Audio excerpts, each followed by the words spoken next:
ইংল্যান্ডের দ্য 100-এর নিলামের শেষ বেলায় এসে দল পেয়েছেন মুস্তাফিজুর রহমান। 1 লাখ পাউন্ডে বাংলাদেশের এই তারকা পেসারকে দলে নিয়েছে বার্মিংহাম ফিনিক্স। বাংলাদেশের প্রথম ক্রিকেটার হিসেবে দ্য 100-এ খেলবেন মুস্তাফিজ। ক্যারিয়ারের উড়ন্ত ফর্মে থেকেও ইংল্যান্ডের দ্য 100-এর নিলামে দল পাননি Bangladeshi leg spinner Rishad Hossain. Pakistan super লিগের পর বিগ ব্যাশ বল হাতে আলো ছড়ানোর পর বাংলাদেশি ক্রিকেট সমর্থকরা ধরেই নিয়েছিলেন দ্য 100-এও দল পাবেন রিশাদ হোসেন, কিন্তু হলো ঠিক তার বিপরীত। মাত্র ৭৫,০০০ পাউন্ড ভিত্তি মূল্যতে রিশাদকে দলে ভেড়ানোর সুযোগ থাকলেও দ্য 100-এর ৬ দলের কোনো দলই আগ্রহ দেখায়নি রিশাদের উপর। এরপর অবশ্য একটা গুঞ্জন দানা বাঁধতে শুরু করেছে।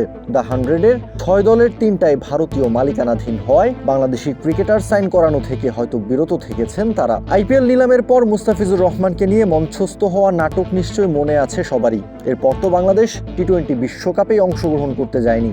চিজি আইসক্রিমের সাথে ভেলভেটি কেকের মিশ্রণে পোলার রেড ভেলভেট আইসক্রিম, মন ভালো থাক। দ্য 100-এর নিলামে টায়ার 1 স্পিন বোলারদের তালিকায় ছিলেন রিশাদ। ৪ জনের বাকি ৩ জন ছিলেন ওয়েস্ট ইন্ডিজের আকিল হোসেন, পাকিস্তানের ওসমান তারিক এবং জাফর চৌহান। এই ৪ জনের মধ্যে দল পেয়েছেন কেবল একজন, ওসমান তারিক। ১ লক্ষ পাউন্ড ভিত্তিমূল্যের তারিককে ১,৪০,০০০ পাউন্ডে দলে ভিড়িয়েছে বার্মিংহাম ফিনিক্স। সম্প্রতি বিগ ব্যাশ খেলে এসেছেন রিশাদ। বল হাতে ফ্র্যাঞ্চাইজি ক্রিকেটের অন্যতম এই মঞ্চে বেশ সফল একটা সিজন কাটিয়ে এসেছেন। ১২ ম্যাচ খেলে ১১ ইনিংসে বোলিং করে মোট ১৫ উইকেট শিকার করে সারা ফেলে দিয়েছিলেন গোটা ক্রিকেট বিশ্বের। নিজ দল হোবার্ট হারিকেন্সের আস্থার আরেক নামও হয়ে উঠেছিলেন খুব অল্প সময়ে। ১১ ইনিংসে প্রতি ওভারে রিশাদ রান দিয়েছেন ৮-এর কম, ৭.৮২।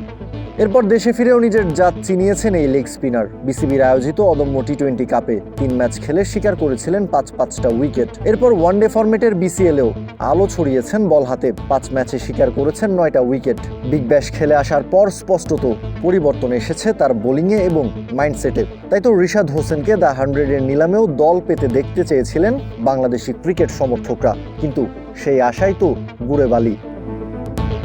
কাউসার শান্ত, ক্রিক ফ্রেঞ্জি।